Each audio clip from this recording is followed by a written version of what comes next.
So this is starting.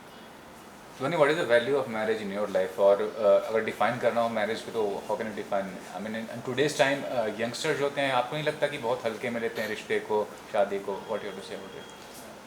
मेरे लिए शादी बहुत ही इम्पॉर्टेंट चीज़ है क्योंकि मैं अपना घर छोड़ के किसी और के घर जाऊंगी तो ये जो डिसीजन होता है लाइफ का एक लड़की के लिए ये बहुत ही क्रूशियल और इम्पॉर्टेंट होना चाहिए क्योंकि शादी दो परिवारों के बीच में होती है कहीं ना कहीं। सो दोनों फैमिलीज आपस में कितना गेट अलॉन्ग करते हैं, एज पार्टनर्स आप कितना गेट अलॉन्ग करते हो, तो मेरे लिए ये बहुत ज़्यादा इंपॉर्टेंट है। और जैसे मुझे कैसे मैरिज चाहिए मेरी मॉम डैड की जैसी, उनकी शादी को आज 28 ईयर्स हो गए, उनको डेट करके अगर मैं पूरा काउंट करूँ तो 31 ईयर्स ऑलमोस्ट हो गए and still they are same. उनके बीच का जो स्पार्क है वो वैसे के वैसा है, मेंटेन्ड है। दोनों एक ऊपर जाता है तो नीचे वाले को ऊपर खींच लेगा, एक नीचे रहेगा तो दूसरे को ऊपर, तो इस तरीके से उन्होंने बैलेंस किया अपनी लाइफ को। तो मुझे भी कुछ इसी तरह की मैरिज चाहिए।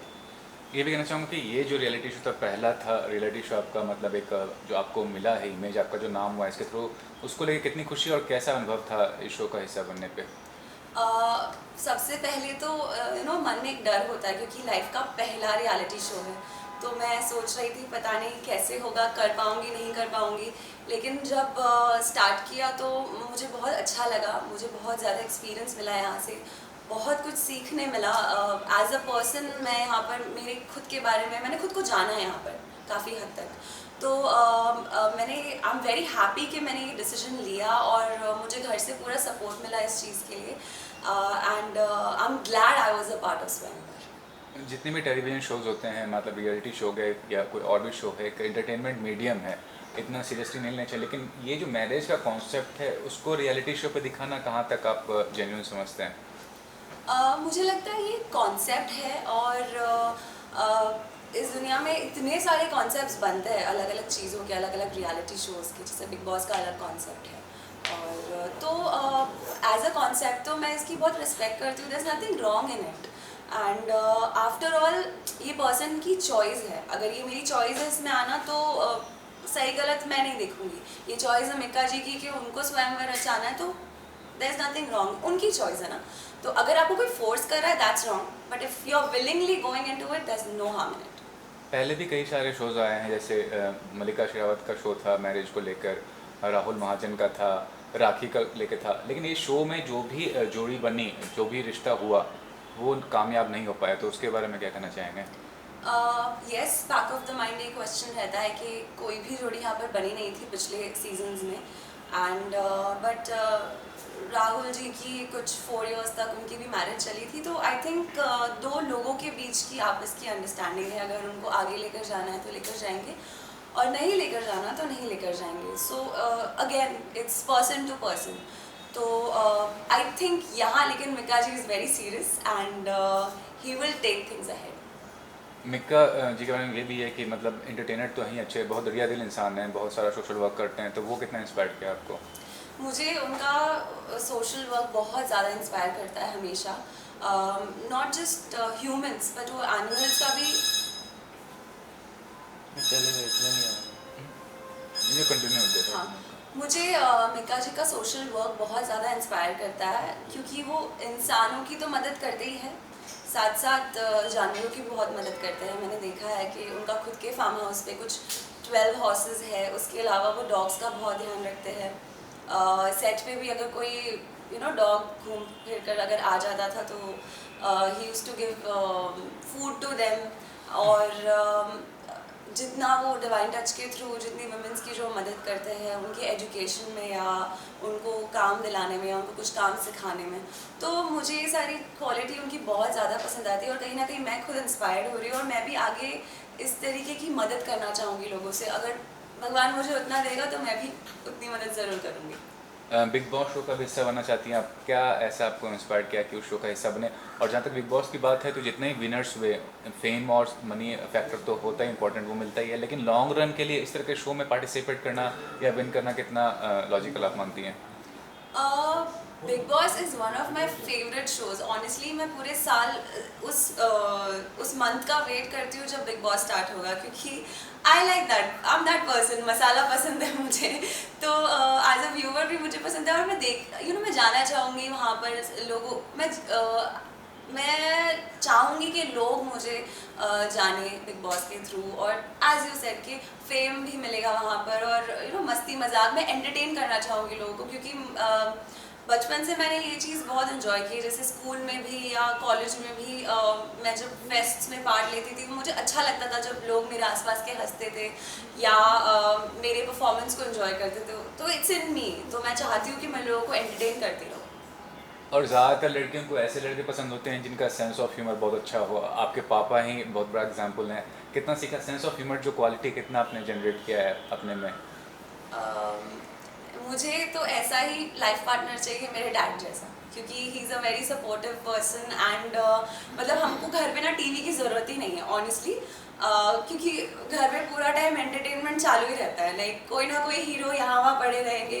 मतलब कभी ऐसा भी होता है कि शो के लिए चले गए लेकिन घर पे कोई एक आध हीरो छूट गया है उनसे। जैसे एक बार ऐसे हो गया था कि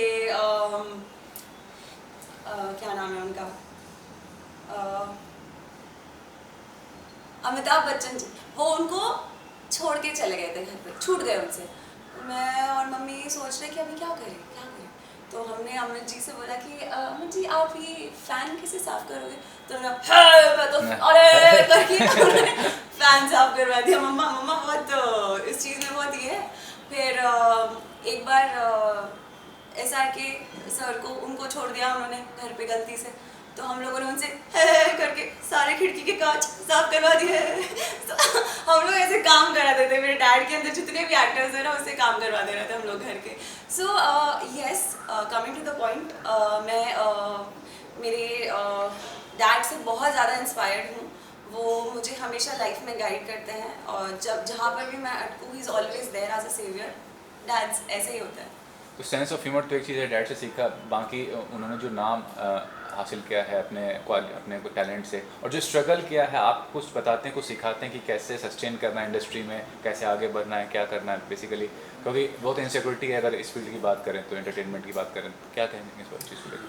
मेरे डैड ने तकरीबन 18 या 19 साल का स्ट्रगल किया, तब जाके उनको टीवी का पहला ब्रेक मिला था। तो एक वक्त था, एक स्टोरी मैं आप लोगों से शेयर करूँगी। मैंने बचपन में ना जब वो टीवी में नहीं आए थे तो मैंने उनसे ज़िद कर ली थी कि मुझे एक डॉल चाहिए। तो उस वक्त घर में उतने नहीं थे, मतलब पैसे नहीं थे। सो उन्होंने और मम्मा ने आपस में डिस्कशन किया और मुझे डॉल ला कर दी। तो मैं रोज़ डॉल लाने के पहले मैं रोज़ घर पे बोलती थी कब लाओगे डॉल, मुझे चाहिए मुझे चाहिए मुझे चाहिए। तो विदिन 4-5 डेज़ वो डॉल मेरे पास आ गई। And after some time Diwali जब आ गई थी तब मैंने देखा कि मेरी मम्मी ने पुराने कपड़े पहने, मेरे डैड ने पुराने कपड़े पहने, लेकिन मुझे और भाई को नए कपड़े दिए।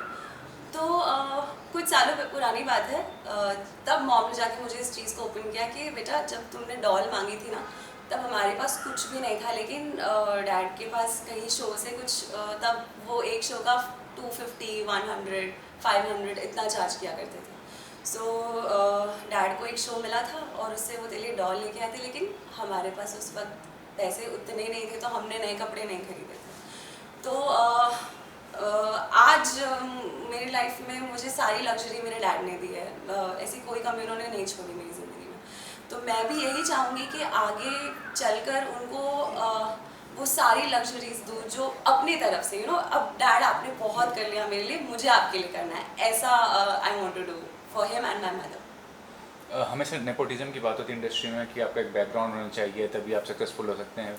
तो ये आपके फादर स्टैब्लिश्ड हैं आज के टाइम में, तो वो कितना आपको हेल्प आउट करेगा आपको लगता है? क्योंकि कनेक्शंस हैं उनके, लोग जानते हैं उनको, ये चीज़ क्या हेल्प आउट करेगा आपको आपकी लाइफ में? No doubt. एक पहली चीज़, लोग यही कहते हैं कि आपके कनेक्शंस है और मेरे डैड मुझे जाकर वहाँ पर खड़ा भी कर देंगे, लेकिन आगे जाना वो मेरे ऊपर है। मैं डायरेक्टर के सामने या ऑडिशंस जब जाती हूँ तो मैं परफॉर्म कर दूँगी, लेकिन अगर मेरा परफॉर्मेंस उनको नहीं पसंद आएगा तो वो मुझे नहीं लेंगे। ऐसा नहीं कि मेरे डैड ने मेरी कोई सिफारिश कर दी और मुझे काम मिल जाएगा, ऐसा आज तक हुआ नहीं है। It's all on my ability. जैसे अभी स्वयंवर जब मुझे आया था तो मैंने उसके 2 महीने ऑडिशंस दिए थे। एक बार मैंने कॉल पे दिया, एक बार जूम पर दिया, एक बार मैं ऑफिस में गई थी। So it's not like my dad will recommend me anywhere and I get work, it's only because of my own मेहनत। Lastly asking what kind of work basically want to do, I mean किस तरह की कलाकार हो आप, क्या आपका talent है, क्या क्वालिटी है, वो डिस्क्लोज करो। वैसे मैं एक्टिंग में बहुत ज़्यादा इंटरेस्टेड हूँ, मुझे आगे वही करना है। और लेकिन अंदर कुछ कुछ चीज़ें हैं, जैसे कि मैं मिमिक्री कर लेती हूँ, कॉमेडी करती हूँ, सिंगिंग करती हूँ, वॉइस ओवर्स में अपनी आवाज़ देती हूँ अलग अलग कार्टून चैनल्स पे। सो बाकी चीज़ें हैं मेरे अंदर। So I would love to entertain people through all my talents. कहीं भी मुझे कोई भी फील्ड में अगर मुझे काम मिलेगा तो मैं कभी उससे मना नहीं करूँगी। Thank you. Thank you.